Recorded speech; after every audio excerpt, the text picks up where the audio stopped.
अब next rule क्या कहता है, नेक्स्ट रूल ये कहता है कि जब भी अगर अपन इसको हाथ से लिखते हैं वैज्ञानिक नाम को, तो उसको अपन अंडरलाइन करते हैं। जैसे यहां पर क्या मैंने ये मैंजीफेरा को अंडरलाइन किया, इंडिका को भी अंडरलाइन किया। ये रूल है, जब भी अपन वैज्ञानिक नाम लिखेंगे तो वंश और जो जाति है उसको अलग अलग क्या करेंगे, रेखांकित करेंगे, हाथ से लिखेंगे तो।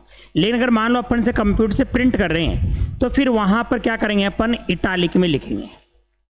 इटालिक फॉन्ट आते हैं कंप्यूटर में, उसमें थोड़ा तिरछा लिखा जाता है ऐसे। तो अगर आप प्रिंट करेंगे तो क्या करेंगे, उसको इटालिक में, और हाथ से लिखेंगे तो रेखांकित करेंगे, अंडरलाइन करेंगे। ये जो अपन अंडरलाइन कर रहे हैं इसको, ये बता रहे हैं कि ये जो शब्द है ये लेटिन भाषा के शब्द है। कौन सी भाषा के, लेटिन भाषा के। तो ये लिखा अपन ने मैंजीफेरा इंडिका, ये हो गया। तो इसको अलग अंडरलाइन करोगे, इसको अलग अंडरलाइन करोगे, लिख लिया। अब देखो, जब हम दो पद लिखेंगे यहां पर, प्रथम जो पद है वो वंश का, दूसरा पद जाति का होगा, अंडरलाइन भी कर देंगे। लास्ट में इसमें क्या करते हैं अपन, ये जो जाति अपन ने लिखी है इसके बाद में वैज्ञानिक का नाम भी लिखा जाता है शॉर्ट में। जिस वैज्ञानिक ने नामकरण प्रस्तुत किया है उस वैज्ञानिक का नाम जाति के बाद में संक्षिप्त में लिखा जाएगा। जैसे यहां पर मैंने लिखा लिन, LINN, लिन, यानी ये कैरोलस लिनियस का शॉर्ट में नाम हो गया। किसका, कैरोलस लिनियस का, यानी कि इस वैज्ञानिक ने ये नामकरण प्रस्तुत किया है। ठीक है, इस नाम को आप अंडरलाइन नहीं करोगे, नहीं इसको आप इटालिक में लिखोगे, ये नॉर्मल अक्षरों में लिखा जाएगा। तो नेक्स्ट रूल लिखें,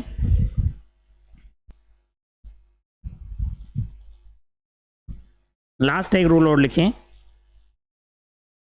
वैज्ञानिक नामकरण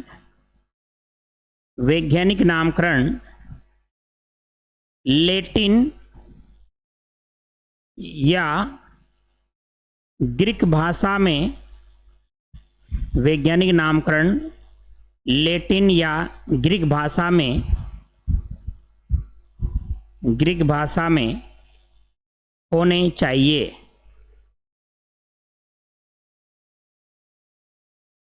क्योंकि ये दोनों भाषाएं मृत होती है, क्योंकि ये दोनों भाषाएं मृत होती है। ये दोनों भाषाएं कैसी होती है बच्चों, मृत होती है, मृत होती है। अब इसमें भी आप लेटिन को स्टार लगा लें। अगर ऐसा क्वेश्चन आ जाए आपके जिसमें दोनों ऑप्शन है, जैसे क्वेश्चन आ गया कि वैज्ञानिक नाम किस भाषा में दिए जाते हैं, यहां लिखा अपने लेटिन या ग्रीक। अगर दोनों ऑप्शन में आ गए, एक ऑप्शन में लेटिन भी है, एक ऑप्शन में ग्रीक भी है, तो फिर कंफ्यूजन हो गया ना अपने। तो फिर आंसर क्या जाएगा, लेटिन। ज्यादातर नाम लेटिन में दिए जाते हैं, ज्यादातर नाम किस में दिए जाते हैं, लेटिन, इसलिए आंसर आएगा फिर लेटिन। ठीक है, तो ये द्विनाम पद्धति के रूल्स अपने कंप्लीट हो गए, कोई दिक्कत, ठीक है। चलो अब नेक्स्ट टॉपिक डालें आप लोग, त्रिनाम पद्धति। त्रिनाम पद्धति, ट्राइनोमियल सिस्टम, त्रिनाम पद्धति, ट्राइनोमियल सिस्टम, ट्राइनोमियल सिस्टम।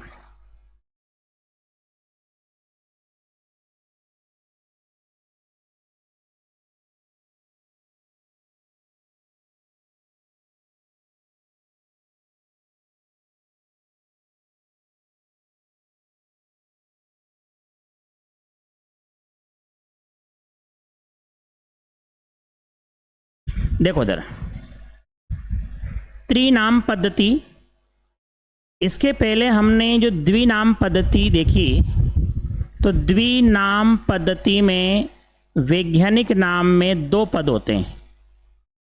कितने पद, प्रथम पद किसका था, वंश का, दूसरा पद जाति। दो ही पत्ते वहां पर, ठीक है। यहां पर त्रिनाम पद्धति में जीव का जो वैज्ञानिक नाम होगा उसमें 3 पद होंगे। कितने पद होंगे? 3। प्रथम पद वही वंश का होगा, दूसरा पद जाति का होगा और तीसरा पद यहां पर वैरायटी का होगा। तीसरा पद किसका हुआ? वैरायटी का, ठीक है। जैसे अगर अपन गोभी की बात करें तो गोभी जैसे एक तो होती है फूल गोभी होती है, एक होती है पत्ता गोभी और एक होती है गांठ गोभी। 3 गोभी है। इन तीनों के नाम में जैसे मैंने यहां पर लिखा ब्रेसिका ओलेरेसिया, ब्रेसिका ओलेरेसिया। अब एक तो गोभी है फूल गोभी, एक गोभी है पत्ता गोभी और एक गोभी है गांठ गोभी। तीनों गोभी के अंदर इनका वंश और जाति का नाम सेम ही रहेगा। Brassica oleracea botrytis, Brassica oleracea capitata, Brassica oleracea caulorapa. देखो ब्रेसिका ओलेरेसिया ये हैं बच्चों वंश, ये जाति और ये क्या है? वैरायटी है। ये है फूल गोभी, ये है पत्ता गोभी और ये है गांठ गोभी। 3 टाइप की गोभी हो गई। तीनों में वंश और जाति क्या है? सेम है। वंश और जाति क्या है? सेम है, ठीक है। लेकिन यहां पर हम देख रहे हैं कि इनकी वैरायटी क्या है? डिफरेंट है। तो त्रिनाम पद्धति की जरूरत वहां पड़ेगी जहां वंश और जाति क्या होता है? सेम होता है। फिर अपन को नेम ऑफ वैरायटी उसको देना पड़ेगा, ठीक है। तो इसको नोट कर लें आप लोग, है ना। मेन जो क्वेश्चन आता है अपने वो द्विनाम पद्धति से आता है। अब नेक्स्ट टॉपिक डालो।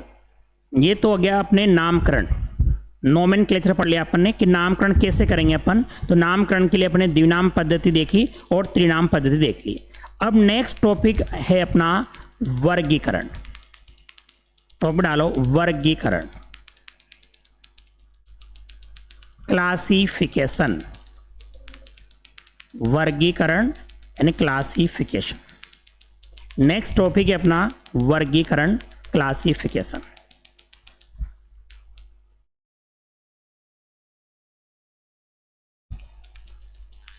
ठीक है, वर्गीकरण। तो देखो इधर इसमें अपन देखें कि जो जैविक वर्गीकरण दिया वैज्ञानिकों ने, तो जैविक वर्गीकरण के जो प्रकार है, जैविक वर्गीकरण के प्रकार, जैविक वर्गीकरण के जो प्रकार है बच्चों, इसमें पहला प्रकार हम देखने जा रहे हैं वह है practical classification. Practical classification. Practical classification क्या होता है? इसमें जो पादप होते हैं, इन पादपों का जो वर्गीकरण करते हैं अपन, वो इनके उपयोग या इनका जो महत्व है उसके आधार पर करेंगे। यानी जो प्लांट होते हैं उनका क्या यूज है, उनका क्या महत्व है, उसके आधार पर हम उसका वर्गीकरण करेंगे। तो पादपों का, इसमें पादपों का जो वर्गीकरण हम करेंगे या पादपों को आर्थिक महत्व या उपयोग के आधार पर, उपयोग के आधार पर वर्गीकृत करते हैं। यानी वर्गीकरण का जो आधार है वो क्या है? या तो पादपों का आर्थिक महत्व क्या है या उनका यूज क्या है, उसके आधार पर। जैसे अपन यूं कहें कि ऐसे पौधे जिनसे अपन को तेल मिलता है, उनको एक अलग श्रेणी में रखेंगे। ऐसे पौधे जिनसे अपन को रेशे मिलते हैं उनको एक अलग श्रेणी में रखेंगे। ऐसे पौधे जिनसे अपन को औषधियाँ मिलती है उनको एक अलग श्रेणी में रखेंगे। कुल मिलाकर के यहाँ पर वर्गीकरण का जो आधार है वो क्या है बच्चों, आर्थिक महत्व या उनका यूज क्या है वो यहाँ पर वर्गीकरण का आधार माना है। लेकिन इस वर्गीकरण की एक समस्या यह है कि इसमें कई पौधे ऐसे हैं जिनको एक से ज्यादा समूह में रखा जा सकता है क्योंकि बहुउपयोगी पादप है। जैसे मान लो अपन हल्दी की बात करें तो हल्दी जो है वो मसाले में आता है, मसाला है कि नहीं हल्दी, लेकिन साथ में हल्दी औषधीय भी है, उसको दूध में डाल करके पीते हैं अपन, एंटीबायोटिक काम करती है हल्दी। तो हल्दी का यूज दो तरह से हो रहा है, तो एक कन्फ्यूजन हो गया ना, उसको अपन औषधि में काउंट करें या फिर मसालों में काउंट करें, ये इसका एक ड्रॉबैक है। तो आप लोग लिखें। अब इसमें देखिए बच्चों अपन उदाहरण की बात करें, उदाहरण की बात कर लेते हैं। उदाहरण में देखो जैसे तेल वाले पादप जिनसे तेल मिलता है, बताओ मूंगफली आ सकता है इसमें, बोलो भाई, सरसों आ सकता है, सोयाबीन आ सकता है। जिन जिन से अपन को ऑयल मिलेगा, तेल मिलेगा, वो इस कैटेगरी में रख दिए उन्होंने। दूसरी कैटेगरी बना दी, जैसे मान लो रेशे वाले, जिनसे रेशे मिलते हैं वो रेशे वाले पादप आ जाएंगे। रेशे वाले पादप जैसे जूट है, कपास है, सन है, ये सब इसमें आ सकते हैं, आ सकते हैं। एक है जैसे मान लो औषधि वाले, औषधि वाले पादप, औषधि वाले पादप में अपन देख सकते हैं जैसे राउलपिया है, सिनकोना है, ये सब ऐसे पौधे हैं जिनसे क्या मिलता है, औषधियाँ मिलती है, एक नहीं है। ऐसे अपन मसाले वाले भी लिख सकते हैं। तो अपने कह सकते हैं कि ये जो पद्धति है इसमें एक पौधे को एक से अधिक जगह पर अपन रख सकते हैं, यानी एक पादप का एक से अधिक उपयोग हो सकता है। एक पौधे का एक से अधिक उपयोग हो सकता है, हो सकता है भी। जैसे अपन देखें कि हल्दी का उपयोग, हल्दी का उपयोग मसाले व औषधि दोनों में करते हैं, करते नहीं करते, करते हैं। हल्दी का जो उपयोग है मसाले के रूप में भी होता है और औषधि के रूप में भी होता है। अब लिखो बी, कृत्रिम वर्गीकरण, आर्टिफिशियल क्लासिफिकेशन, आर्टिफिशियल क्लासिफिकेशन, कृत्रिम वर्गीकरण। आर्टिफिशियल यानी कृत्रिम वर्गीकरण। तो इस आर्टिफिशियल क्लासिफिकेशन में क्या होगा, इस आर्टिफिशियल क्लासिफिकेशन में बच्चों जब वर्गीकरण किया जाएगा तो एक या दो आकारिकी लक्षणों के आधार पर वर्गीकरण कर देते हैं। कितने, एक या दो लक्षण। जैसे मान लो इस क्लास में जो बच्चे बैठे हैं इनका वर्गीकरण में एक लक्षण के आधार पर कर दूं। जैसे मान लो मैंने परसेंटेज के आधार पर डिवाइड कर दिया, 12 के परसेंटेज के आधार पर, एक लक्षण ये हो गया। एक लक्षण मैंने मान लिया जैसे गर्ल्स और बॉयज, तो एक या दो लक्षण के आधार पर अगर अपन वर्गीकरण करते हैं तो वो कहलाता है कृत्रिम वर्गीकरण। यानी इसमें एक या दो लक्षणों के आधार पर वर्गीकरण करते हैं। एक या दो लक्षणों के आधार पर वर्गीकरण करते हैं। इसका उदाहरण की अगर अपन बात करें तो कैरोलस लीनियस, कैरोलस लीनियस का वर्गीकरण, कैरोलस लीनियस का वर्गीकरण। ये जो कैरोलस लीनियस है इन्होंने पादप जगत को पुंकेसरों की संख्या पुंकेसरों की संख्या के आधार पर 24 वर्गों में बांटा था। यानी कैरोलस लीनियस जो था, इन्होंने पादपों का वर्गीकरण दिया, तो इन्होंने किसके आधार पर बांटा? पुंकेसरों की संख्या। पुंकेसरों की संख्या के आधार पर इन्होंने पादप जगत को 24 वर्गों में डिवाइड कर दिया था। ठीक है, नोट। वर्गीकरण इन्होंने पादप जगत को किसकी संख्या के आधार पर बांटा था? पुंकेसरों की संख्या के आधार पर बांटा था। कितने वर्ग बनाए थे? 24 वर्ग बनाए थे। और अगर इनकी पुस्तक का नाम याद रखना चाहें अपन, तो पुस्तक थी जेनेरा प्लांटेरम। यहां लिख लेना आप लोग, जेनेरा प्लांटेरम जो पुस्तक थी,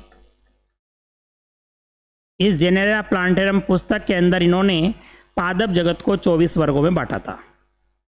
और नीचे लिख लो जेनेरा प्लांटेरम, इस पुस्तक के अंदर उन्होंने वर्गीकरण दिया था, जेनेरा प्लांटेरम पुस्तक के अंदर। यह पुस्तक का नाम, इनके बुक का नाम है जेनेरा प्लांटेरम।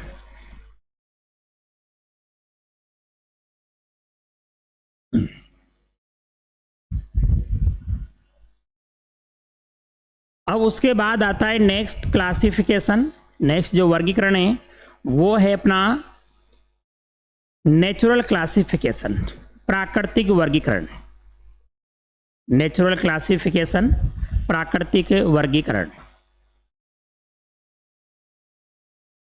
ठीक है, चलो नेक्स्ट लिखें आप लोग, C natural classification. Natural classification यानी प्राकृतिक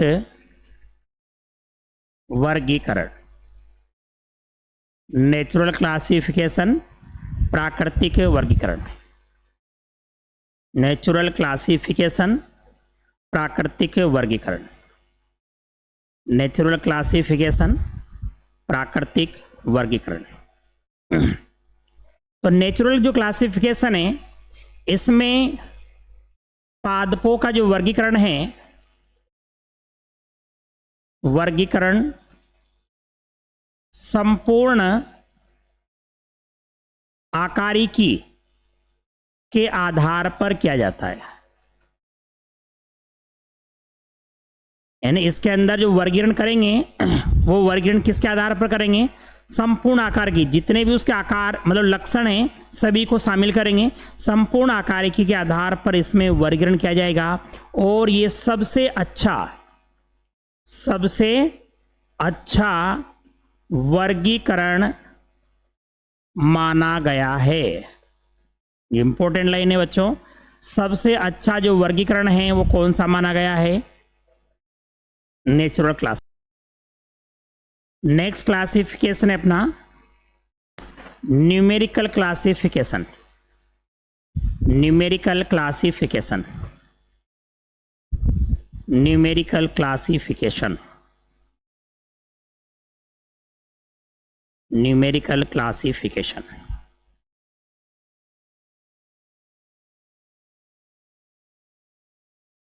ठीक है, न्यूमेरिकल क्लासिफिकेशन क्या कहता है? न्यूमेरिकल क्लासिफिकेशन ये कहता है कि इसमें जब वर्गीकरण करेंगे, पादपों का जब वर्गीकरण करेंगे, पादपों का वर्गीकरण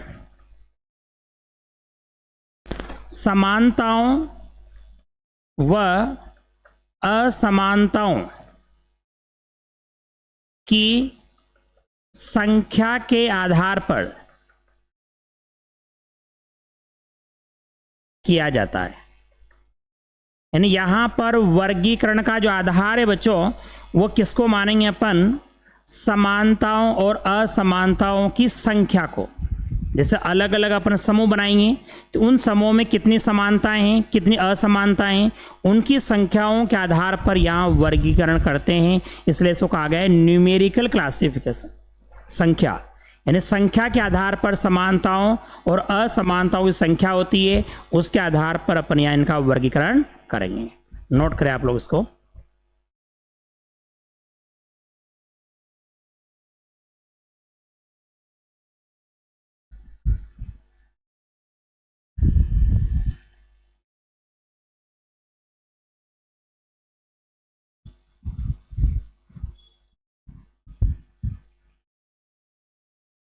तो यहाँ समानताओं और असमानताओं की संख्या के आधार पर हम वर्गीकरण करते हैं।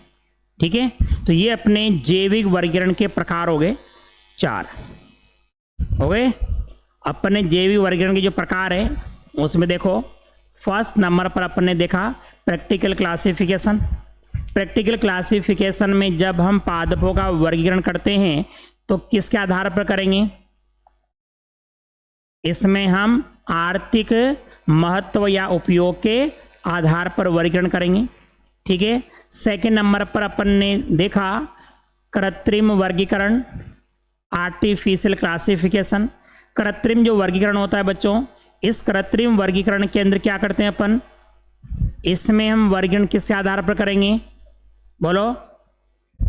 इसमें हम 1 या 2 लक्षणों के आधार पर वर्गीकरण करते हैं। इसका उदाहरण क्या है? ये उदाहरण इंपॉर्टेंट है, क्वेश्चन आता है ये। कैरोलस लिनियस का जो वर्गीकरण है ये किस प्रकार का वर्गीकरण है? तो ये है बच्चों कृत्रिम वर्गीकरण। ये कैरोलस लिनियस का जो वर्गीकरण है इसको लैंगिक वर्गीकरण भी कहते हैं। इनके वर्गीकरण को लैंगिक वर्गीकरण भी कहा जाता है, क्योंकि इसमें पुंकेसरों की संख्या को आधार माना गया है और पुंकेसर जो है वो नर जन्नांग होते हैं उसके अंदर, फ्लावर के अंदर। तो कैरोलस लिनियस का जो वर्गीकरण है इसको हम लैंगिक वर्गीकरण भी कहते हैं। ठीक है, उसके बाद थर्ड अपन ने देखा नेचुरल क्लासिफिकेशन। नेचुरल क्लासिफिकेशन जो होता है बच्चों, प्राकृतिक वर्गीकरण, इसको सबसे अच्छा वर्गीकरण माना गया है। सबसे अच्छा वर्गीकरण कौन सा है? प्राकृतिक वर्गीकरण, यानी कि नेचुरल क्लासिफिकेशन को सबसे अच्छा वर्गीकरण माना गया है। इसमें संपूर्ण आकार की लक्षण, जड़, तना, पत्तियां जितनी भी होती है सबको आधार माना जाता है। और लास्ट नंबर 4 क्या है? Numerical classification. क्या है? Numerical classification. न्यूमेरिकल क्लासिफिकेशन जो होता है इसमें वर्गीकरण किसके आधार पर करेंगे? समानताओं और असमानताओं की संख्या के आधार पर वर्गीकरण इसमें किया जाएगा, इसलिए इसको न्यूमेरिकल क्लासिफिकेशन बोलेंगे।